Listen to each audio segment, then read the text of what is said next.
Hai guys, bertemu lagi dengan saya di sini. Apa kabar kalian semua? Semoga selalu sehat ya. Gak perlu berlama-lama lagi, langsung saja yuk, let's mulai. Kita bersama. Ami adalah seorang gadis yang sangat terobsesi dengan memasak. Bahkan di setiap ia memasak, ia selalu membayangkan seolah-olah ia sedang syuting acara memasak di sebuah acara TV. Saat ia hampir menyelesaikan masakannya, pintu apartemennya diketuk. Ami pun bergegas melihat keluar melalui lubang pintu.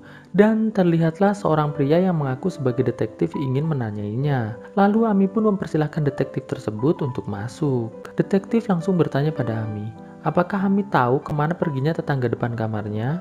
Ami pun menjawab bahwa ia tidak tahu, dikarenakan ia tidak terlalu mengenal tetangganya tersebut. Lalu detektif kembali bertanya, apakah Ami tahu bahwa tetangganya yang bernama Saffron telah menghilang? Ami pun menjawab ia tidak tahu. Sebelum pergi, detektif memberikan kartu namanya pada Ami, agar Ami bersedia menghubunginya jika ia mengetahui sesuatu tentang menghilangnya Saffron. Setelah keluar dari kamar apartemen Ami, detektif lantas masuk ke kamar apartemen milik Saffron untuk mencari petunjuk. Saat detektif sedang membaca salah satu tulisan yang ada di meja Saffron, tiba-tiba Ami masuk, lalu menceritakan tentang keseharian dari Saffron selama menjadi tetangganya. Lalu kita akan flashback ke masa sebelum Saffron menghilang. Terlihat Saffron sedang menulis sebuah naskah. Lalu ia mendengar suara berisik dari kamar Ami. Saffron pun lantas mengintipnya dari jendela. Terlihat Ami sedang mendesain ulang kamarnya. Di kamar Ami, terlihat Ami sedang mengobrol dengan tunangannya yang bernama Fred mengenai makanan apa yang ia akan buat nanti malam. Saat Fred akan pulang, Ami dan Fred melihat Saffron keluar dari kamarnya. Namun saat Ami menegurnya, Saffron hanya terdiam lalu pergi begitu saja. Sore harinya setelah berbelanja, Ami mengecek kotak surat dan ia menemukan majalah yang ditujukan kepada Saffron. Ami pun lantas mengambilnya.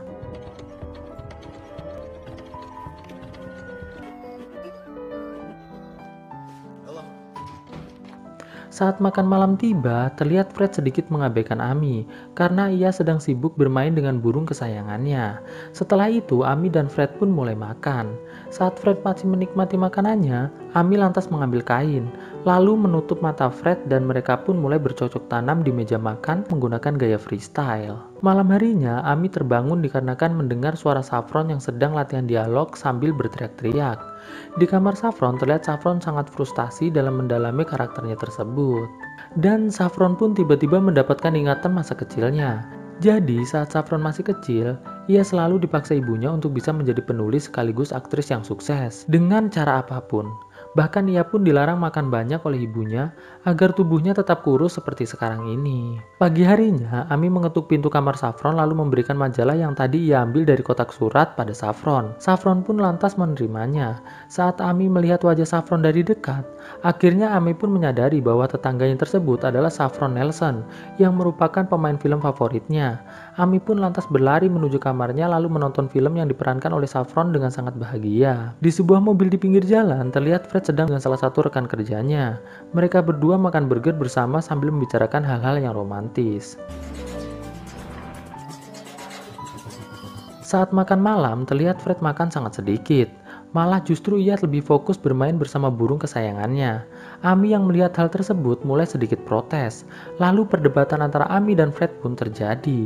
Fred yang tidak ingin perdebatan semakin memanas lantas berdiri dan pergi dari meja makan. Terlihat Ami sangat kecewa dengan sikap Fred tersebut. Singkat cerita, ketika Fred sedang tertidur di sofa, Ami lantas menghampirinya dengan membawa kue yang sangat banyak. Namun Fred menolak kue tersebut, lantas pergi meninggalkan sofa. Dan saat Fred sudah masuk ke kamar, ponsel Fred yang tertinggal di sofa berdering. Ami pun melihatnya. Terlihat ada pesan dari selingkuhannya Fred yang mengatakan bahwa besok malam mereka akan makan malam romantis di sebuah restoran. Dan Ami pun terlihat sangat sedih.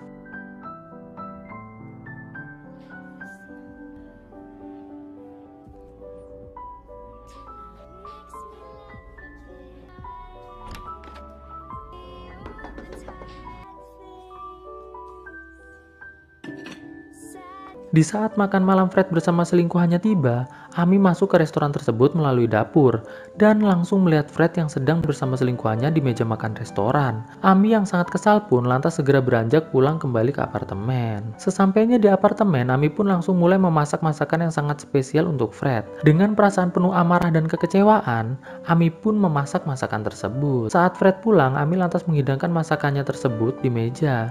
Fred pun terlihat cukup lahap memakannya. Ami pun lantas bertanya, apakah masakannya kali ini enak? Fred lantas menjawab, ya, ini adalah rasa favoritku. Lalu Ami mengatakan bahwa yang Fred makan bukanlah daging ayam, melainkan daging burung lovebird. Mendengar hal tersebut, seketika Fred lantas melihat ke arah kandang burungnya dan menyadari bahwa yang ia makan saat ini adalah burung kesayangannya.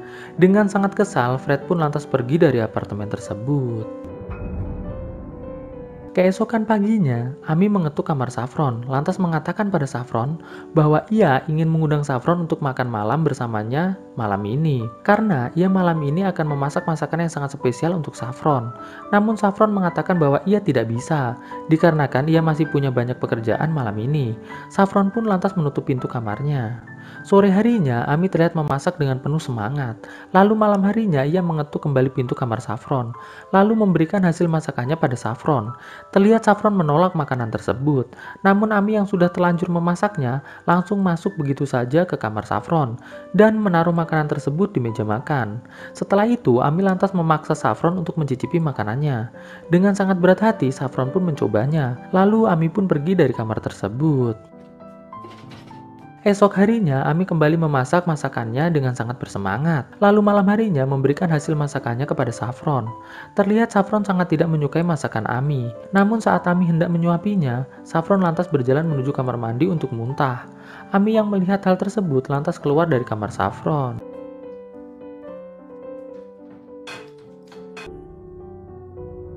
Keesokan harinya, Ami kembali memasak dengan penuh semangat yang membara.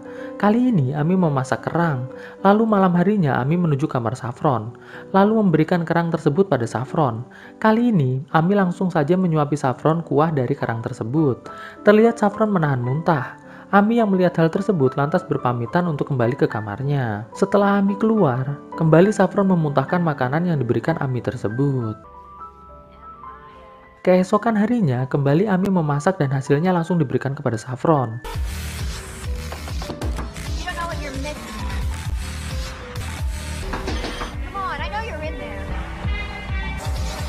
Singkat cerita, ketika Saffron ingin membuang makanan yang diberikan Ami kepadanya, ia malah berpapasan dengan Ami. Ami yang mengetahui hal itu lantas mengamuk dan memaksa Saffron untuk memakan makanan tersebut.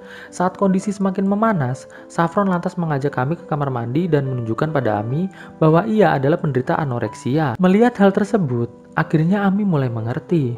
Lalu mereka pun menjadi semakin akrab layaknya sepasang sahabat.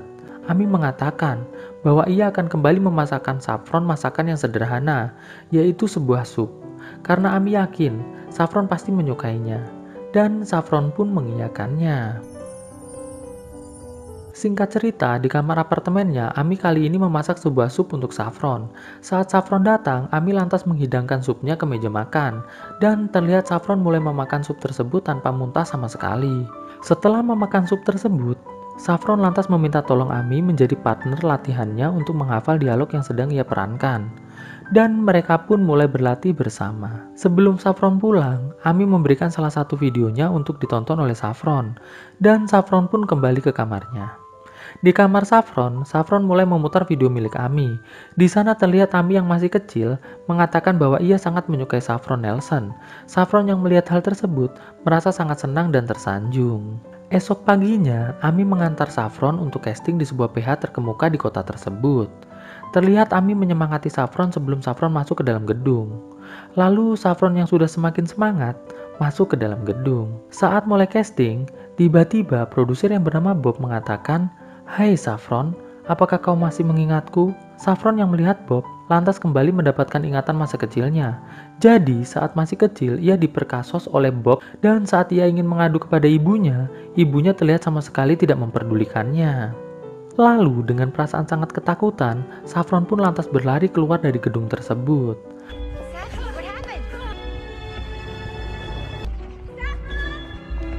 Malam harinya, Ami kembali mengetuk kamar Saffron. Di dalam kamar Saffron, Saffron mengatakan pada Ami, apakah Ami mencintainya? Ami pun menjawab ya. Lalu Saffron kembali bertanya, apakah Ami mau Saffron menjadi milik Ami dan Ami menjadi milik Saffron?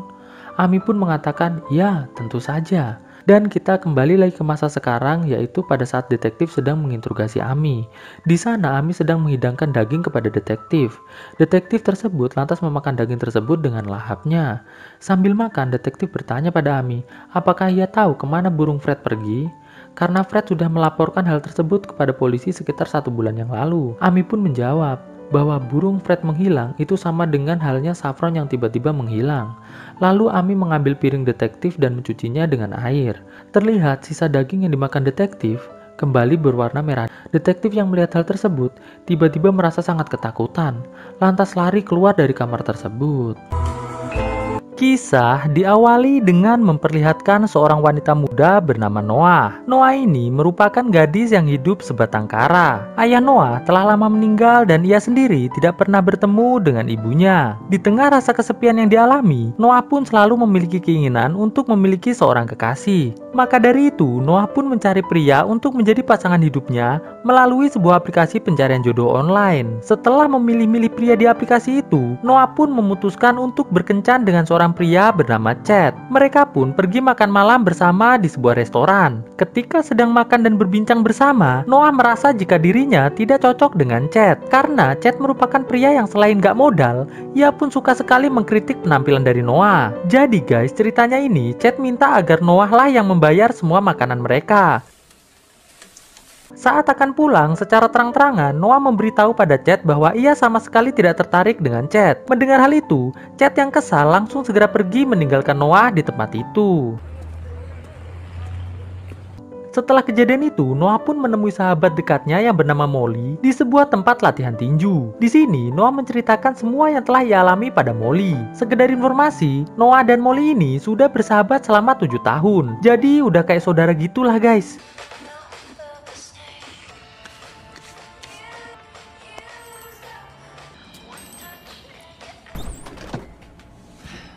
Suatu malam, terlihat Noah sedang berbelanja sendirian di sebuah supermarket. Saat Noah sedang asik berbelanja, tiba-tiba ia disapa oleh seorang pria bernama Steve. Di sini, Steve yang sepertinya tertarik dengan Noah mulai mengajak Noah untuk mengobrol santuy. Tak lupa, Steve pun meminta nomor ponsel Noah agar bisa bertemu lagi dengan Noah. Noah yang juga tertarik dengan Steve tanpa ragu langsung memberikan nomor ponselnya pada Steve. It's nice to meet you. You too.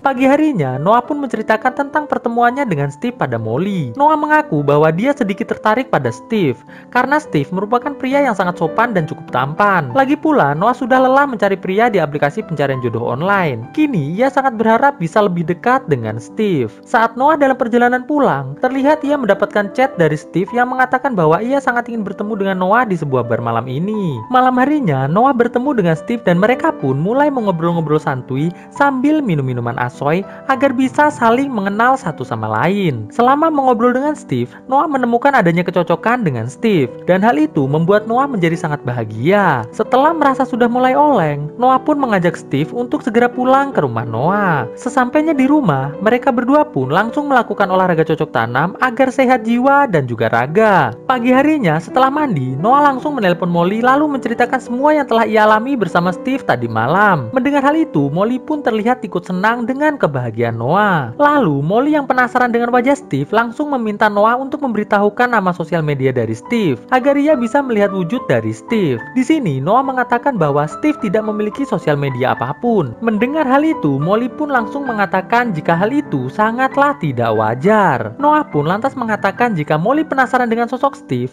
Noah meminta Molly untuk bertemu dengan seorang pria bernama Paul yang merupakan bartender yang melayani Noah dan Steve tadi malam. Singkat cerita, kini Noah sudah resmi berpacaran dengan Steve. Mereka pun terlihat bahagia menikmati waktu kebersamaan mereka. Suatu hari, nampak Steve mengajak Noah untuk pergi berlibur ke sebuah tempat miliknya. Di tengah perjalanan, terlihat Noah mengirim pesan pada Molly kalau ia kini sedang menuju ke sebuah tempat berlibur yang bernama Cottage Grove. Namun, tiba-tiba sinyal ponselnya menghilang, sehingga pesan tersebut mengalami pending. Sesampainya mereka berdua di sebuah rumah milik Steve, Steve lantas memberikan Noah segelas minuman asoy. Namun, setelah Noah meminumnya, tiba-tiba Noah merasa pusing dan langsung tak sadarkan diri. Ketika Noah terbangun, alangkah terkejutnya Noah karena melihat dirinya sudah dalam keadaan tangannya terikat serta terkurung di sebuah ruang bawah tanah. Ia pun juga melihat Steve yang sedang duduk di depannya. Di sini, Steve mengatakan bahwa selama ini Steve hanya berpura-pura baik pada Noah agar ia bisa menangkap Noah. Steve pun mengatakan bahwa ia sangat gemar memakan daging sesamanya, khususnya dari seorang gadis. Selain itu, Steve juga menjual daging-daging tersebut pada sebuah organisasi pemakan sesama yang beranggotakan orang-orang kaya. Dan hal itulah yang membuat Steve menjadi orang yang sangat kaya seperti ini. Selain Noah, ternyata terdapat beberapa gadis lain yang Steve kurung di ruangan lain. Steve mengatakan bahwa sebelum ia menangkap para gadis tersebut, ia terlebih dahulu mencari informasi tentang latar belakang kehidupan gadis-gadis itu. Setelah itu, Steve akan berakting sebagai pria baik untuk mendapatkan kepercayaan dari gadis tersebut. Dan ketika dirasa sudah berhasil, ia pun langsung mengajak mereka ke rumah tersebut. Steve pun menambahkan bahwa ia hanya tertarik dengan gadis yang hidup sebatang kara, contohnya seperti Noah yang tidak memiliki keluarga lagi. Karena dengan begitu, ketika gadis sebatang kara itu menghilang, maka mereka tidak akan dicari oleh polisi karena tidak ada yang melaporkan tentang menghilangnya para gadis tersebut. Steve sendiri tidak akan langsung menghabisi mereka, namun ia akan membiarkan mereka tetap hidup dan dagingnya akan diambil sedikit demi sedikit. Hal ini dilakukan Steve untuk menjaga kesegaran dari daging saat hendak dikonsumsi. Mendengar hal itu, Noah pun mulai sangat panik dan ketakutan. Setelah Steve pergi, Noah pun mulai berteriak meminta tolong. Lalu terdengar suara gadis lainnya dari balik tembok. Gadis tersebut memperkenalkan dirinya bernama Penny. Ia mengatakan bahwa ia sudah lama ditangkap oleh Steve dan ditaruh di tempat itu. Selain Penny, di sana juga ada Melissa yang sudah mulai kehilangan akal sehatnya akibat terlalu lama berada di tempat tersebut. Di dapur terlihat Steve sedang memasak masakan dengan penuh kebahagiaan.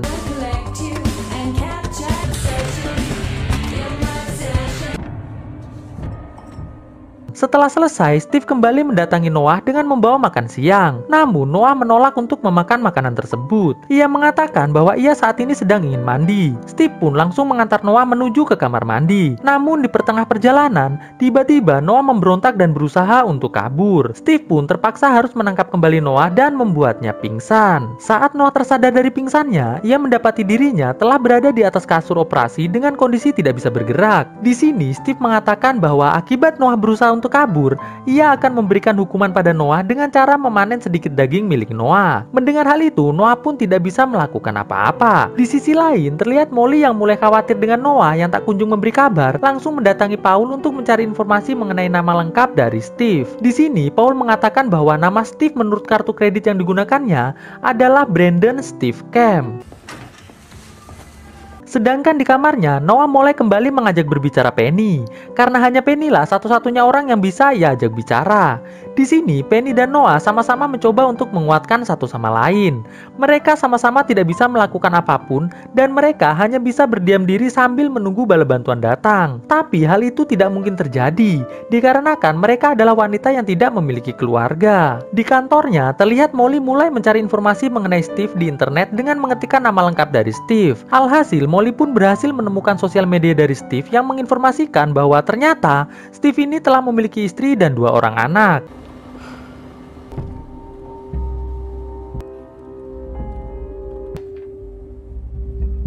Setelah menemukan alamat Steve, esok paginya Molly langsung mendatangi rumah Steve untuk menanyakan di mana keberadaan dari Noah. Sebelum masuk ke rumah tersebut, Molly tak lupa mengirimkan pesan yang berisi lokasinya pada Paul untuk berjaga-jaga jika sesuatu hal yang buruk terjadi pada dirinya. Setelah itu, Molly pun mulai mengetuk pintu, dan terlihat ia disambut hangat oleh istri Steve yang bernama Anne.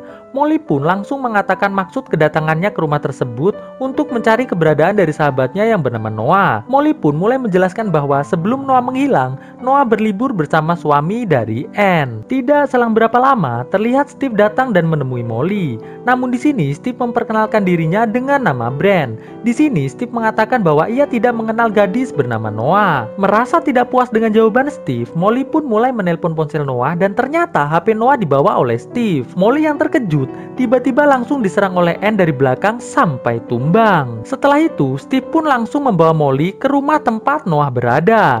Di sini terungkaplah sebuah fakta bahwa ternyata Anne telah mengetahui tentang pekerjaan Steve yang sebenarnya. Dan terlihat dari kaki palsu yang digunakan oleh Anne, sepertinya Anne ini adalah salah satu korban Steve yang berhasil membuat Steve jatuh cinta lalu menikahinya.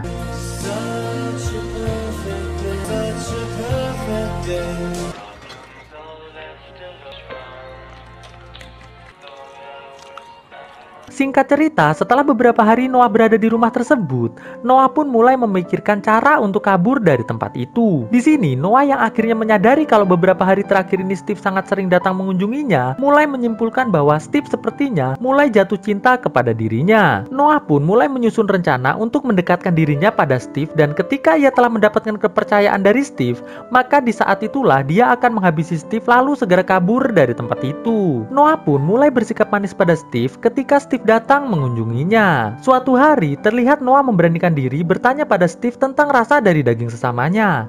Steve pun menjelaskan bahwa daging sesama itu sangatlah lezat dan menurutnya tidak ada daging yang bisa mengalahkan kelezatan dari daging sesama. Lalu, Steve pun mulai bertanya pada Noah, apakah Noah sangat penasaran dengan rasa dari daging sesama? Noah pun menjawab, iya. Mendengar hal itu, Steve pun lantas mengajak Noah untuk menikmati daging sesama. Terlihat sebenarnya Noah tidak ingin mencicipi rasa daging tersebut. Namun demi mendapatkan kepercayaan dari Steve, Noah pun dengan terpaksa memakan daging yang telah dihidangkan oleh Steve tersebut. Terlihat Noah dengan sekuat tenaga menahan rasa mual saat memakannya. Namun, ia tetap bersikap seolah-olah ia menyukainya. Dan usaha dari Noah tersebut akhirnya membuahkan hasil. Terlihat Steve mulai mempercayainya. Setelah acara makan tersebut selesai, Noah yang telah kembali ke kamarnya langsung memuntahkan makanan yang baru saja ia makan tersebut. Esok harinya, terlihat Steve kembali datang mengunjungi Noah. Kali ini dia membawa sebuah gaun mahal serta beberapa makeup untuk Noah. Di sini Steve berencana untuk mengajak Noah makan malam bersama dengan dirinya. Tapi kali ini makan malamnya akan lebih spesial dikarenakan makan malam kali ini akan lebih seperti sebuah kencan. Steve pun meminta Noah untuk berdandan secantik mungkin. Begitu pula dengan Steve yang juga akan berdandan setampan mungkin untuk makan malam spesial tersebut. Saking pentingnya makan malam tersebut, Steve sampai mengabaikan pesan dari Anne. Singkat cerita, makan malam pun tiba. Di sini, Noah mulai kembali berakting agar Steve semakin percaya pada dirinya. Steve pun terlihat sangat senang melihat Noah yang terlihat menyukai daging buatannya tersebut. Akhirnya, Steve pun berpikiran bahwa Noah merupakan orang yang spesial dan menurutnya sangat pantas untuk menjadi pasangan hidupnya. Setelah selesai memakan hidangan pembuka,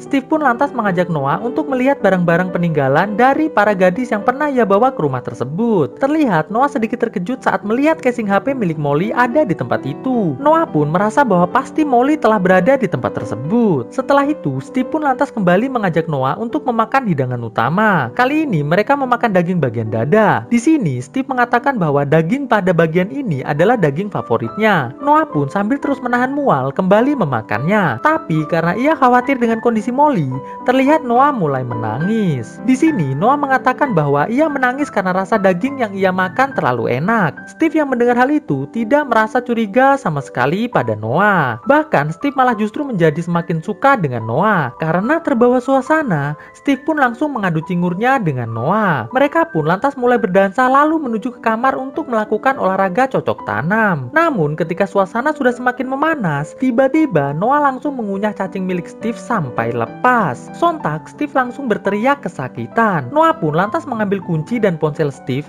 dan segera menuju ke ruang bawah tanah untuk menyelamatkan Molly dan juga Penny. Saat mereka hendak keluar rumah, tak sengaja mereka malah bertemu dengan Steve. Alhasil sedikit pertarungan pun terjadi. Dalam pertarungan tersebut, mereka berhasil membuat Steve tumbang. Kemudian Noah, Molly, dan Penny segera keluar dari rumah tersebut. Tidak selang berapa lama, terlihat Steve yang telah sadar mulai mengejar Noah dan kawan-kawan. Kali ini Steve membawa sebuah senjata untuk menghabisi mereka bertiga. Terlihat mereka bertiga sedang bersembunyi di tengah hutan. Ketika Steve lengah, mereka bertiga pun langsung menyerang Steve sampai tumbang. Noah yang melihat senjata milik Steve langsung mengambilnya dan segera memberikan Steve sedikit headshotan sampai tewas. Setelah itu, mereka pun kembali mencari jalan keluar dari tempat tersebut. Di sini, Noah memutuskan pergi untuk mencari ponselnya yang sempat terjatuh saat melawan Steve tadi. Sedangkan Molly akan tetap di sana untuk menjaga Penny. Namun, ketika Noah sedang sibuk mencari ponselnya, tiba-tiba Anne muncul di depan Noah. Di sini, Anne mengucapkan terima kasih kasih pada Noah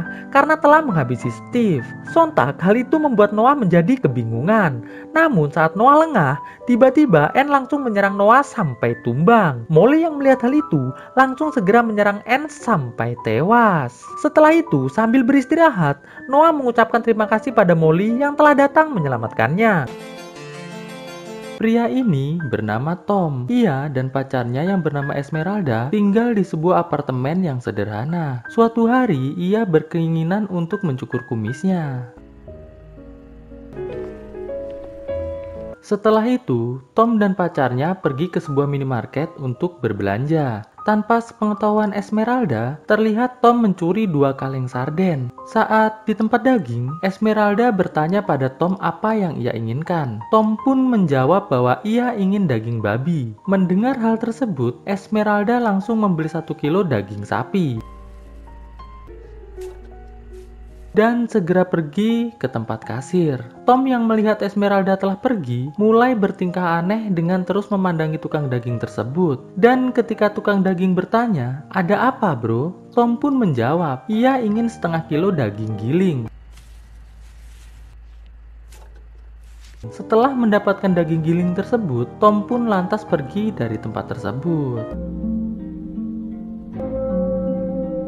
Sesampainya di rumah, Tom dan Esmeralda lantas melakukan cocok tanam dengan cukup liar. Tom tiba-tiba menggigit bola kenyal Esmeralda sampai berteriak kesakitan. Di ruang santai, terlihat Esmeralda sedang melukis. Sedangkan Tom, sambil membolak-balikan halaman buku, terus mengatakan bahwa ia ingin bercocok tanam. Namun, Esmeralda mengatakan bahwa ia sedang tidak ingin melakukannya. Tidak selang berapa lama, Esmeralda yang mencium aroma tidak sedap di ruangan tersebut, lantas bertanya, "Bau apa ini?" Tom pun lantas mengeluarkan daging giling dari tasnya. Esmeralda yang melihat hal tersebut langsung menyuruh Tom untuk membuangnya. Saat Tom sedang pergi membuang daging, Esmeralda mulai memeriksa isi tas milik Tom. Tidak selang berapa lama, Tom kembali dan bertanya, apa yang sedang Esmeralda lakukan? Esmeralda pun balik bertanya, "Mengapa kau mencuri, Tom?" Tom pun menjawab bahwa ia ingin memberikan kejutan pada Esmeralda. Mendengar hal tersebut, Esmeralda pun kembali ke tempat duduknya untuk menikmati janjainya. Tom yang melihat hal tersebut kembali mengatakan bahwa ia sedang ingin bercocok tanam. Namun Esmeralda yang sedang tidak ingin bercocok tanam langsung beranjak pergi dari ruangan tersebut. Setelah Esmeralda pergi, Tom kembali bertingkah aneh dengan melakukan gerakan seolah-olah sedang mencekik seseorang.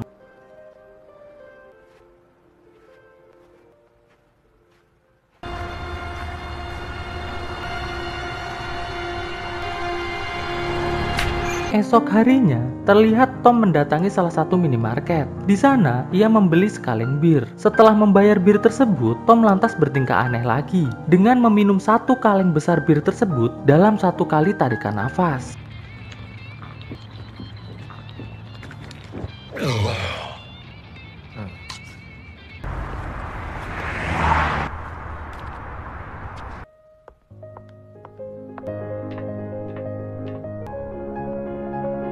Di tempat kerja, Esmeralda didatangi salah satu temannya yang bernama Gladys. Di sana, Gladys mengatakan bahwa ia ingin mengundang Esmeralda dan Tom untuk makan malam di rumahnya. Esmeralda pun mengiyakan ajakan tersebut. Namun saat Gladys menanyakan tentang hubungannya dengan Tom, Esmeralda pun lantas menceritakan tentang ia yang telah digigit oleh Tom saat bercocok tanam. Mendengar hal tersebut, terlihat Gladys sangat terkejut. Di sebuah tempat casting film, terlihat Tom dipanggil untuk masuk ke dalam ruang casting. Saat Tom disuruh untuk mulai acting, ia belum mulai acting, namun ketiga juri di sana langsung mengatakan bahwa Tom diterima untuk memerankan karakter psikopat dalam film Cut and Chop. Mendengar hal tersebut, Tom pun hanya terdiam saja.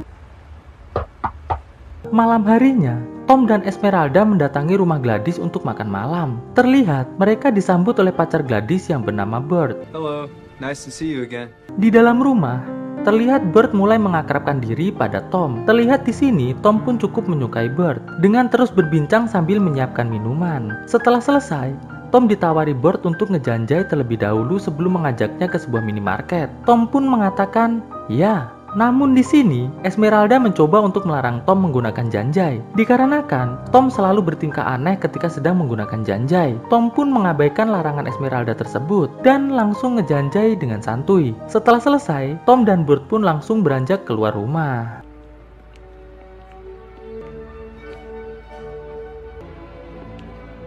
Di minimarket, tanpa sepengetahuan Burt, Tom kembali mencuri sesuatu.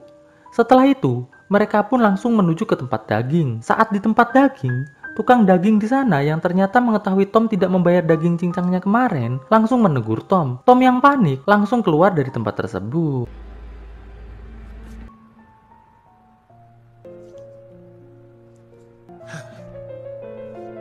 Amen. Saat makan malam, terlihat Tom mulai kembali berperilaku aneh dengan mengunyah makanannya lalu memuntahkannya lagi ke piringnya. Esmeralda yang melihat hal tersebut langsung mengajak Tom ke ruang tamu agar bisa beristirahat. Setelah itu, Esmeralda pun kembali ke meja makan dan mulai makan sambil ngejanjai bersama Burt dan Gladys. Tom yang masih mabuk lantas melihat ke arah meja makan. Di sana, ia merasa dikucilkan dalam acara makan tersebut. Alhasil, Tom pun langsung beranjak pergi dari tempat tersebut. Setelah selesai makan, Esmeralda yang menyadari Tom tidak ada, langsung berpamitan dengan Gladys dan juga Burt untuk segera pulang ke rumah. Sesampainya di rumah, Esmeralda yang kelelahan langsung beranjak tidur. Saat Esmeralda masih terlelap tidur, terlihat Tom datang dengan membawa pisau di tangannya. Lalu Tom menaruh pisau tersebut di atas meja dan langsung memeluk Esmeralda dengan penuh cinta dan kasih sayang. Pagi harinya, Tom yang baru bangun tidur terlihat cukup panik. Ia pun mulai menggumam sendiri tentang apa yang harus ia lakukan. Malam harinya, terlihat Tom memotong-motong daging sambil bernyanyi. Sore harinya, Tom mengeluarkan daging yang telah ia potong tadi dari dalam kulkas dan membawanya keluar rumah.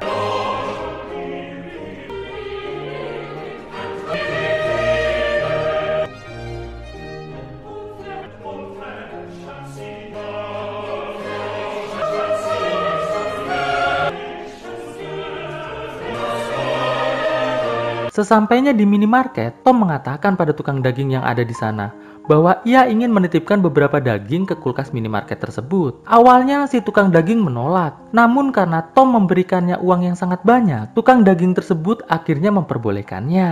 Ketika si tukang daging masuk ke dalam, terlihat Tom ditelepon oleh sutradara yang memberikan jadwal syuting untuk Tom. Setelah itu, Tom lantas mengambil selembar daging sapi dan segera pergi dari minimarket tersebut. Sesampainya di rumah, Tom kembali mengiris-iris daging paha Esmeralda. Setelah selesai, Tom langsung menelpon Gladys, bertujuan mengundangnya untuk makan malam di rumahnya. Saat Gladys bertanya tentang Esmeralda, Tom pun menjawab bahwa Esmeralda sedang pulang ke rumah ibunya, dikarenakan ibunya sedang sakit. Tom pun menambahkan bahwa Esmeralda juga lupa membawa ponselnya. Wakey, wakey, eggs and bakey. Sore harinya, Tom mendatangi sebuah minimarket untuk membeli minuman. Di sana, ia mengatakan pada kasir bahwa ia ingin menukar sebagian daging yang ia bawa dengan sebotol minuman. Karena kasir minimarket tersebut merupakan penggemar daging, ia pun akhirnya menyetujui pertukaran tersebut. Malam harinya, Burt dan Gladys terlihat sedang menuju ke rumah Tom. Di jalan, Burt yang sedang membawa naskah ciptaannya mengatakan pada Gladys bahwa ia ingin Tom memberikan penilaian untuk naskahnya tersebut. Di tengah jalan, mereka mampir sejenak di sebuah minimarket untuk membeli minuman. Namun, Burt yang melihat tukang daging di minimarket tersebut sedang bersedih, langsung bertanya, "Ada apa, bro?" Tukang daging tersebut pun mengatakan bahwa ia baru saja dipecat dari pekerjaannya dikarenakan ia ketahuan menyimpan daging milik Tom. Mendengar hal tersebut, Burt pun cuma bisa bilang, "Sabar ya, bro."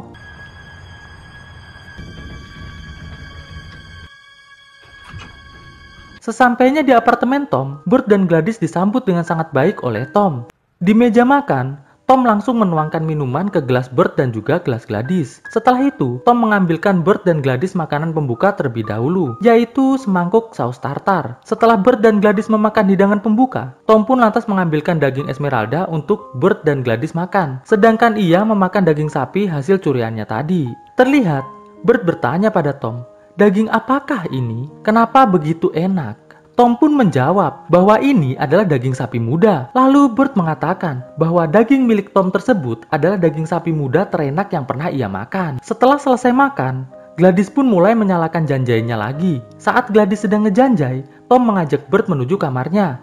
Tom mengatakan bahwa ia ingin menunjukkan sesuatu yang menarik pada Bert. Alhasil Bert pun mengiyakan ajakan tersebut. Sesampainya di kamar, Tom lantas mengeluarkan sebuah keranjang dari bawah kasur, lalu menyuruh Bert untuk membukanya. Dan saat Bert membukanya, langsung diserang oleh Tom sampai tewas. Setelah itu, Tom kembali ke meja makan dan langsung membunuh Gladys dengan sangat mudah.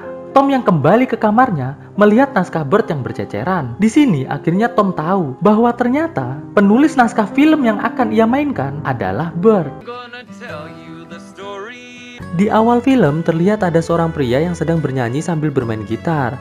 Ia bernyanyi dengan lirik sebuah cerita mengenai sekelompok tim bola voli yang sangat hebat, terdiri dari gadis-gadis yang cantik. Nama dari tim tersebut adalah The Falcon. Di sini saya akan kasih tahu sama teman-teman semuanya bahwa pria ini dianggap tidak ada dalam cerita film ini. Jadi fungsi dari pria ini hanya sebagai narator saja. Oke, mantap. Lanjut. Lalu scene berpindah di sebuah lapangan voli. Di sini terlihat tim Falcon sedang berusaha untuk memenangkan pertandingan. Baik, saya akan memperkenalkan satu persatu personil dari tim ini. Yang ini bernama Denny, ini bernama Liz, yang ini Emma, yang ini Hazuki, yang ini Tatiana, ini Jen, lalu ini adalah Morgan, dan yang ini adalah pelatih mereka semua, panggil saja namanya Pak Bob.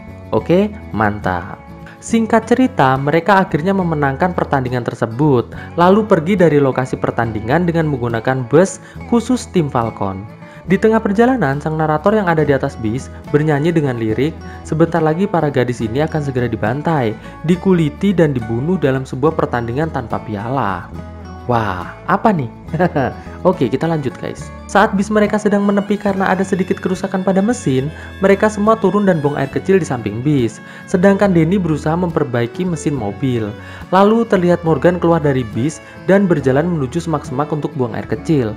Saat Morgan sedang buang air kecil, dari kejauhan terlihat ada yang sedang mengawasi mereka semua. Setelah selesai, mereka pun lantas melanjutkan perjalanan kembali.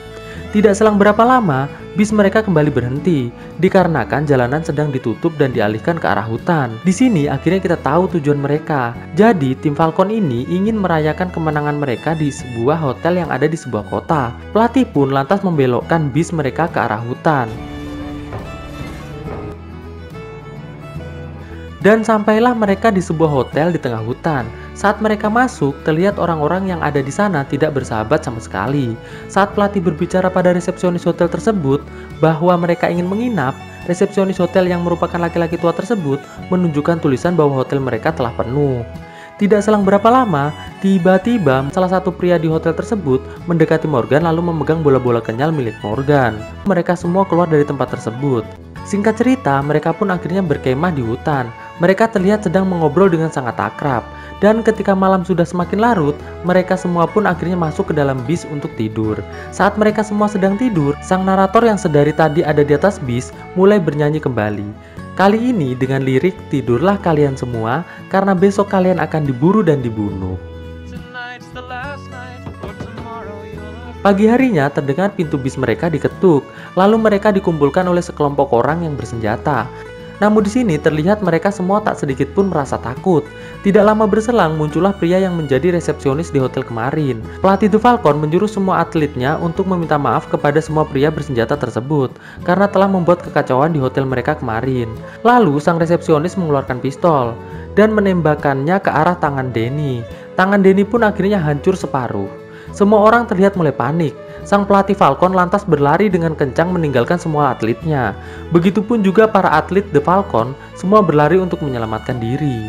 Terlihat ada dua orang pemburu yang mengejar mereka menggunakan motor. Tidak selang berapa lama, datang pemburu dengan menggunakan senapan mulai menembaki speaker yang sudah para pemburu tersebut pasang di beberapa pohon yang ada di hutan tersebut. Saking paniknya, akhirnya tim Falcon berlari memencar ke beberapa arah.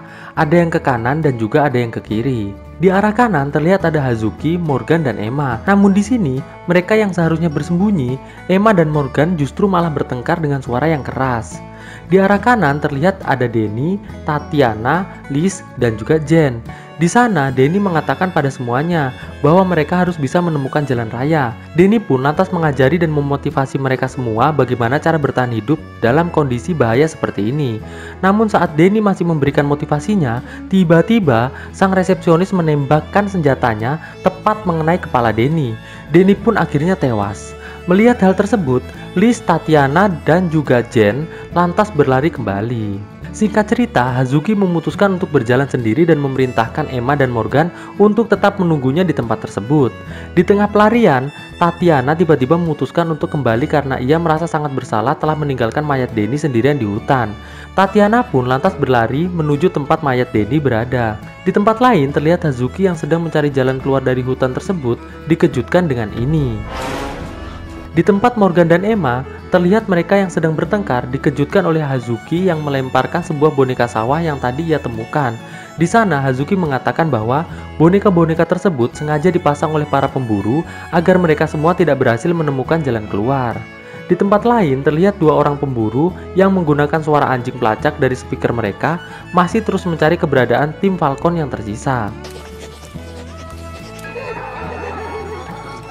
Di tempat Jen sambil berjalan, Liz mengatakan pada Jen bahwa ia telah tidur bersama pacar Jen. Liz yang gugup pun tanpa sengaja jatuh ke dalam kubangan bersama Jen. Di dalam kubangan tersebut mereka mulai bertengkar, dan saat mereka asik bertengkar, tiba-tiba para pemburu melintas tepat di atas mereka. Mereka pun berusaha tetap diam dan bersembunyi. Setelah para pemburu itu telah lewat, Jen dan Liz pun lantas melanjutkan perjalanan. Di tempat Hazuki, Morgan, dan Emma, mereka terlihat berpapasan dengan seorang pemburu. Di sana mereka lantas menyerang pemburu tersebut bersama-sama, dan terjadilah pertarungan yang cukup seru di sini. Namun saat pemburu tersebut berhasil mengalahkan Hazuki dan bersiap membunuhnya, Hazuki yang minta tolong pada Morgan tidak mendapatkan respon yang baik dari Morgan. Morgan terlihat enggan untuk menolong Hazuki, dan saat pemburu tersebut sudah siap mengayunkan pedangnya, tiba-tiba dari belakang Emma menembak pemburu tersebut sampai tewas. Lalu mereka melanjutkan kembali perjalanan. Di tengah perjalanan, Jin dan Liz akhirnya berpisah, dikarenakan Liz masih sangat merasa bersalah pada Jin. Setelah berpisah dengan Jin, Liz kembali bertemu dengan dua orang pemburu. Di sana, Liz mengatakan bahwa ia siap melakukan apapun asalkan tidak dibunuh. Salah satu pemburu lantas memukul kepala Liz sampai pingsan.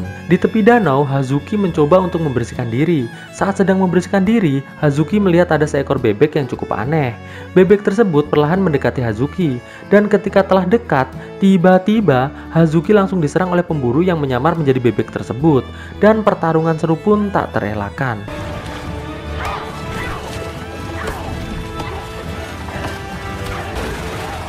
Saat Hazuki mulai terpojok dan hendak dibunuh oleh pemburu tersebut, tiba-tiba dari belakang Morgan memenggal kepala pemburu tersebut hingga tewas. Namun saat Morgan menolong Hazuki berdiri, tak sengaja pedangnya malah menikam Hazuki.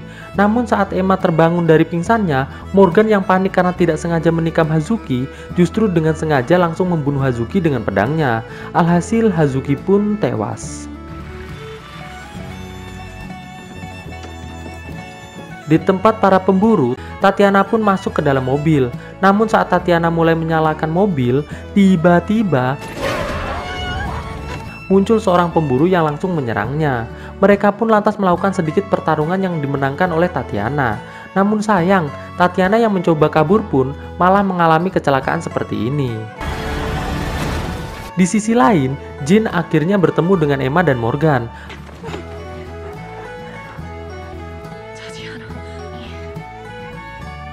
Lalu mereka bertiga mencoba untuk masuk ke dalam bis The Falcon yang sudah diparkir oleh para pemburu di depan hotel.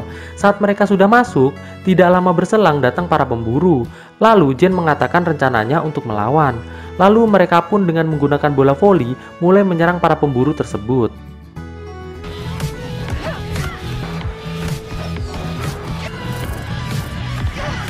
Alhasil para pemburu tersebut tumbang.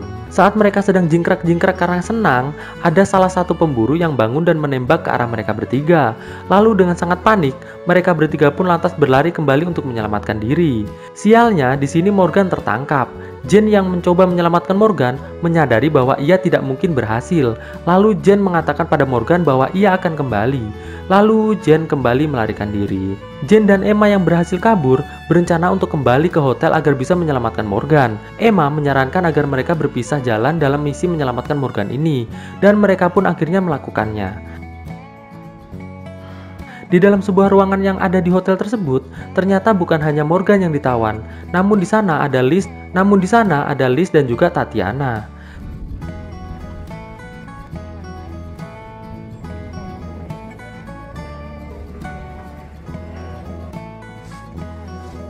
Singkat cerita, Jane berhasil menyelinap masuk ke dalam ruangan tersebut sambil membawa senapan yang ia temukan. Saat pemimpin pemburu tersebut hendak membunuh Tatiana, tiba-tiba Jane menembak kepala salah satu pemburu sampai tewas. Pimpinan pemburu yang terkejut pun tidak jadi membunuh Tatiana. Tidak lama berselang, Emma muncul dengan bola volinya. Para pemburu yang tak bersenjata tersebut akhirnya diserang habis-habisan oleh Emma dan Jane. Tatiana dan yang lain pun ikut menyerang dengan berusaha membuka ikatan yang membelenggu mereka. Saat pertarungan semakin seru, tiba-tiba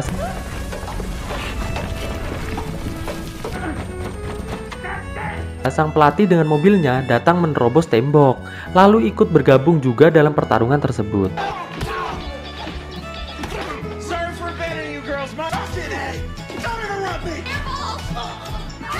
Di sisi lain, terlihat Morgan tiba-tiba membunuh Liz dengan sangat kejam. Jane yang melihat hal tersebut terlihat sangat sedih. Tatiana yang bertarung melawan pimpinan pemburu pun akhirnya berhasil membunuh pimpinan tersebut. Sedangkan Jane langsung menyerang Morgan dengan sangat brutal. Alhasil mereka berdua terkapar karena sama kuat. Tidak selang berapa lama, pelatih berkata pada Emma agar membawa semua atlet yang tersisa keluar dari tempat tersebut. Emma pun lantas membawa Jane serta Tatiana keluar dan meninggalkan Morgan tetap di dalam ruangan tersebut. Karena para pemburu yang datang ternyata tambah banyak, pelatih pun berinisiatif untuk meledakkan dirinya dan seluruh ruangan beserta isinya menggunakan gas yang ia bawa. Dan tempat tersebut pun meledak habis. Terlihat Jane, Tatiana, dan Emma mendatangi apartemen pacar Jane. Lalu Jane menendang telur cacing milik pacarnya.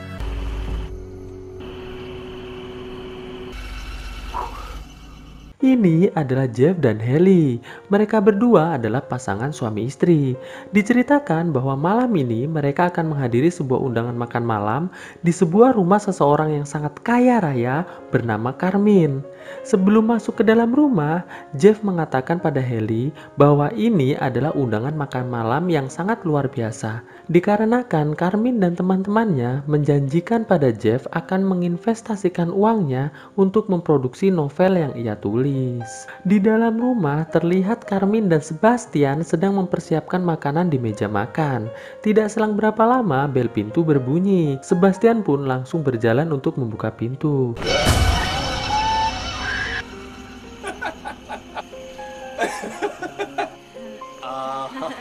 Lalu menyuruh Jeff dan Haley masuk ke dalam rumah. Setelah masuk, Sebastian lantas meminta ponsel Jeff dan Haley untuk ia simpan. Karena menurut Sebastian, ponsel hanya akan mengganggu keakraban saat makan malam. Lalu Sebastian menyuruh Jeff dan Haley menunggu di sebuah kamar. Di dalam kamar, Haley mengatakan bahwa ia merasa sangat takut berada di rumah tersebut. Jeff pun mencoba menenangkan Haley dengan mengatakan bahwa sebentar lagi mereka akan menjadi orang kaya jika Haley bisa bersikap manis pada Carmine dan teman-temannya. Haley pun mencoba tenang.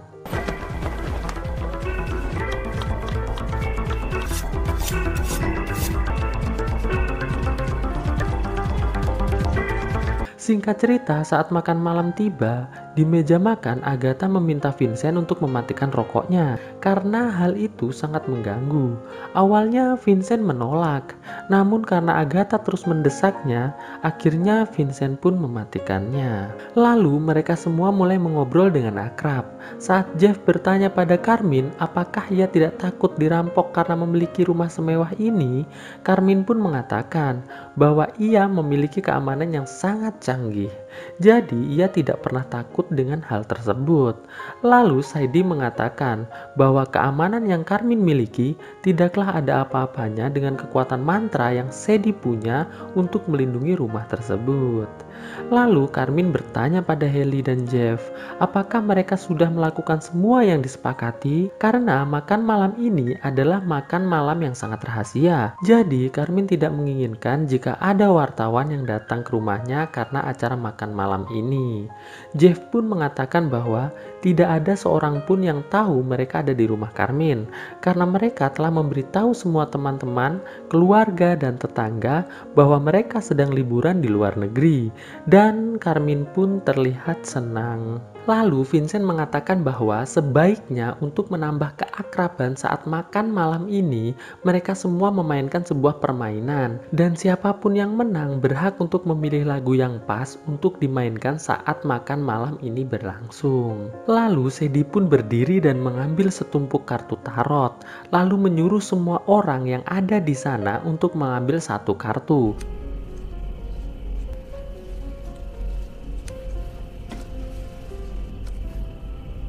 Terlihat Sebastian mendapatkan kartu si bodoh yang tidak punya beban. Vincent mendapatkan kartu seorang pesulap. Lalu Carmine mendapatkan kartu seorang raja. Jeff mendapatkan kartu orang yang sedang digantung atau orang yang sedang dikorbankan. Sedangkan Agatha mendapatkan kartu sang pencinta. Lalu Hailey bertanya pada Sadie, kartu apa yang didapat oleh Sadie? Sadie pun mengatakan bahwa seharusnya ia mendapatkan giliran terakhir untuk membuka kartu. Namun karena yang meminta adalah Hailey, maka ia pun membukanya. Di sana Sadie mendapatkan kartu pendeta tertinggi dan merupakan kartu paling kuat di antara semua kartu yang ada. Lalu Sebastian mengatakan bahwa Sadie selalu saja mendapatkan kartu itu. Lalu tibalah giliran Hailey membuka kartunya. Di sana Hailey ternyata mendapatkan kartu kematian. Namun kartu tersebut juga bisa berarti sebuah awal yang baru atau sebuah kehidupan yang baru. Jeff pun lalu bertanya, jadi siapakah pemenangnya? Lalu Sadie mengatakan bahwa pemenangnya adalah Sebastian. Yes! Lalu Sebastian pun berdiri dan memilih lagu untuk dimainkan.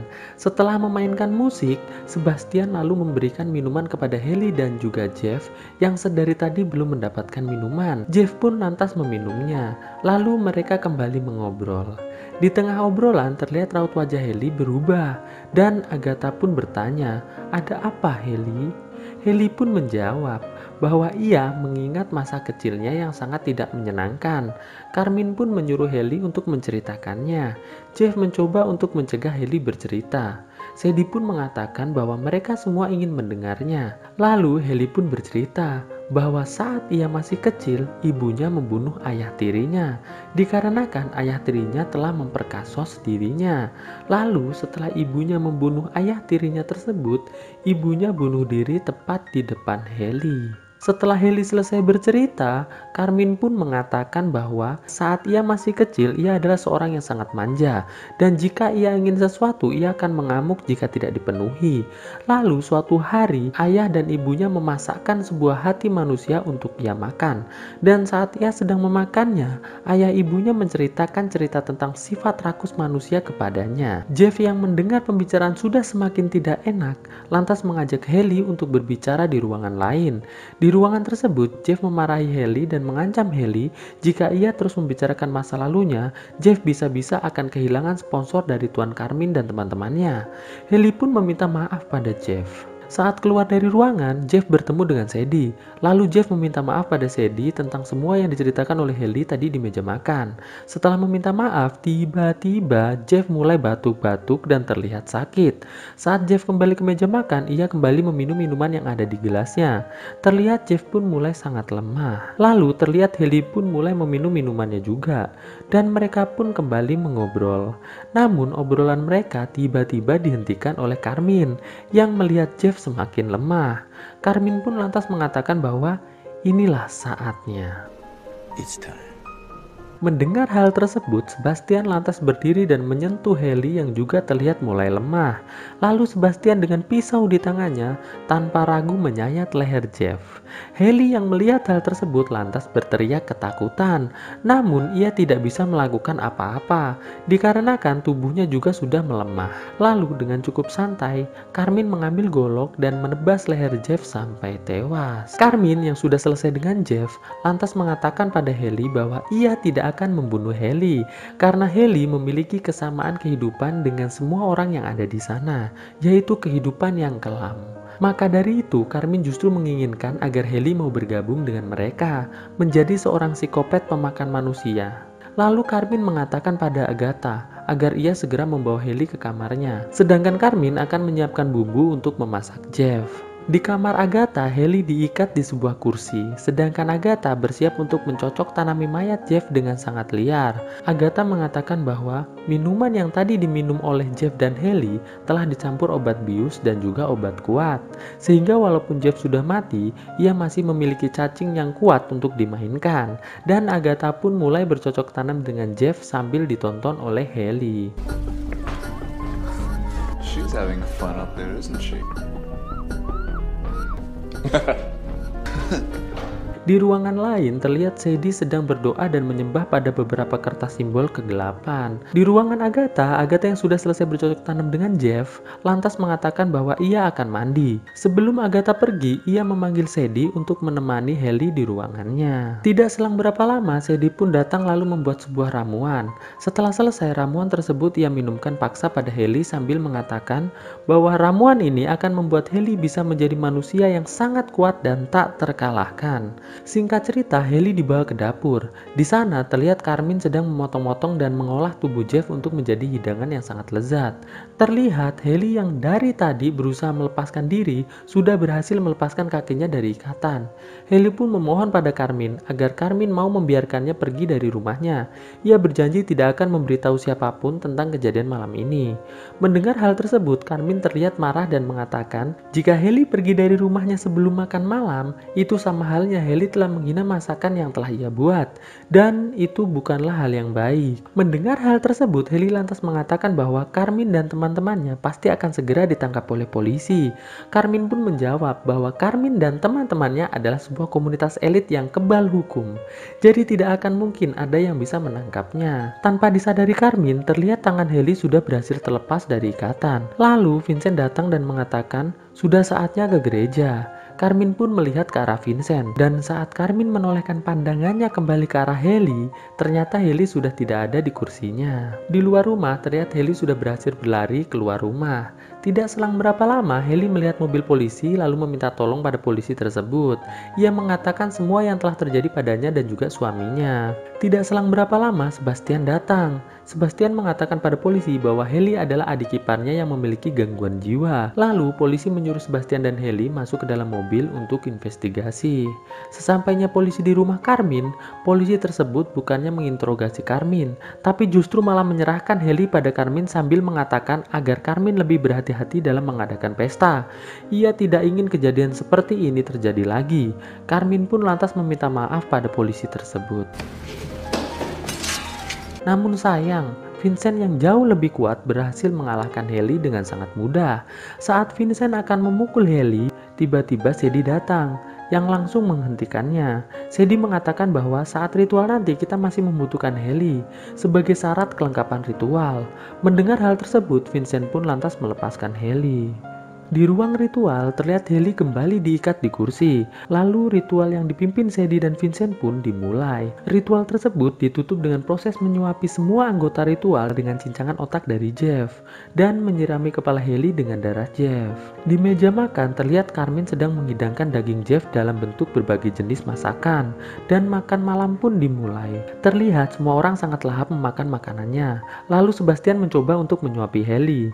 Namun Haley menolaknya. Melihat Heli menolak, Sebastian justru malah semakin bersemangat untuk menyuapinya. Lalu tiba-tiba terlihat Heli berpura-pura kejang sambil berusaha membuka ikatan yang ada di tangannya. Terlihat Sebastian dan Vincent mendekatinya untuk memastikan Heli baik-baik saja. Namun saat Sebastian sedang menyentuh hidung Heli, Heli langsung menyerang Sebastian dan juga Vincent dengan sangat brutal.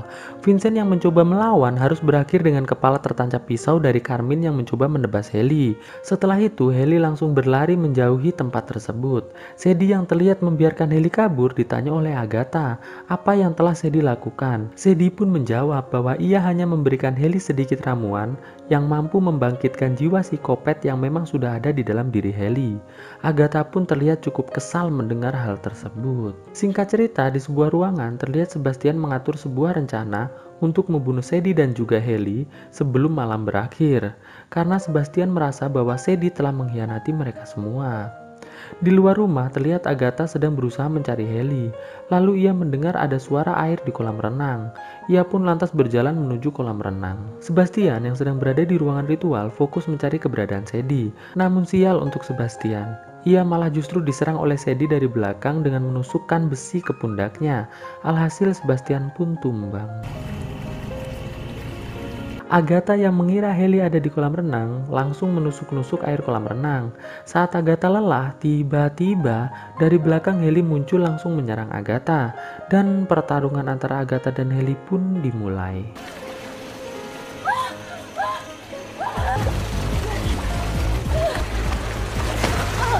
Namun di sini Agatha berhasil dikalahkan oleh Heli dengan cara menggigit leher Agatha sampai tewas. Tidak selang berapa lama polisi datang. Polisi tersebut menodongkan senjatanya pada Heli. Heli yang sudah menjadi kopet berkekuatan super langsung menyerang polisi tersebut dengan sangat brutal. Alhasil polisi tersebut pun tewas. Carmine yang melihat polisi tewas mulai merasa sedikit ketakutan. Ia pun lantas mengambil pistol polisi tersebut dan melanjutkan mencari Heli.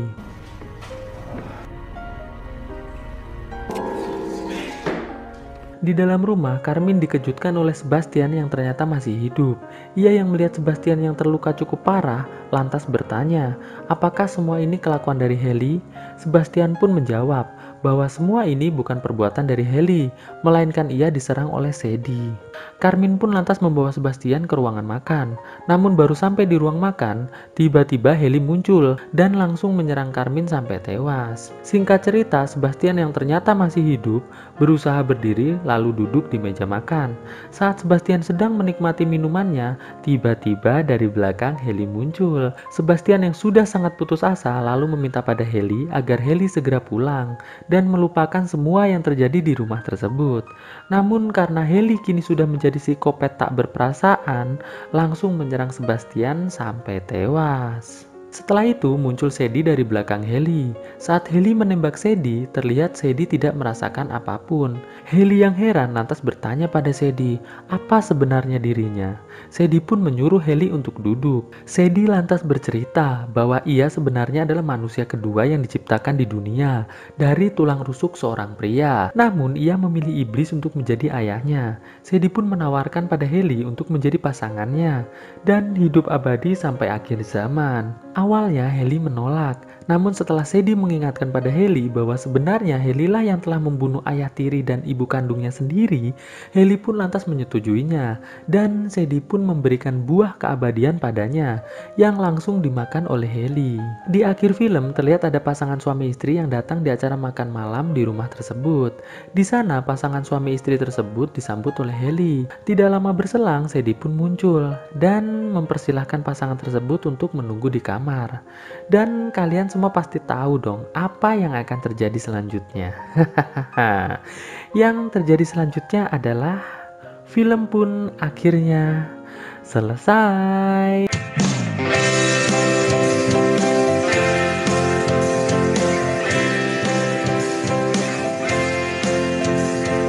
Pernahkah kau rasakan cinta itu merambat perlahan dan tak kau sadari? Jangan pernah kau hempaskan rasaku yang tak terjalin bersama tuh kita miliki. Rasakan cinta selamanya yang selalu warnai hidupmu. rasakan kasih sayangku yang kan artikan hidupku, yang terindah telah kita miliki, segalanya telah kita lalui, cinta kita akan selalu bersama untuk selamanya.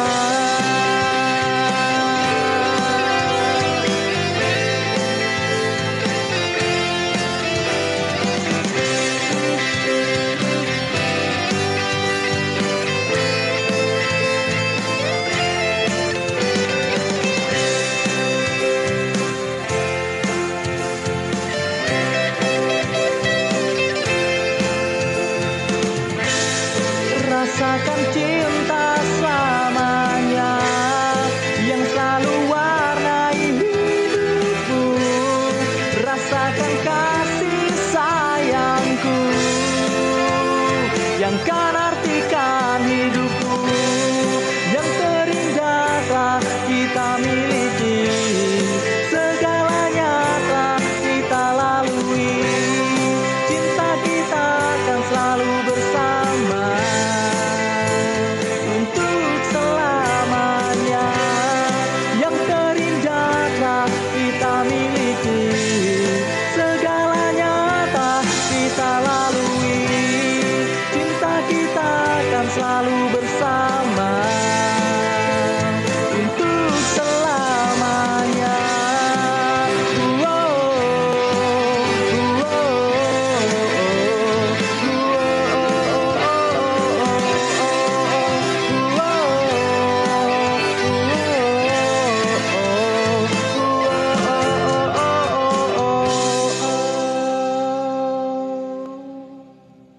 Oke,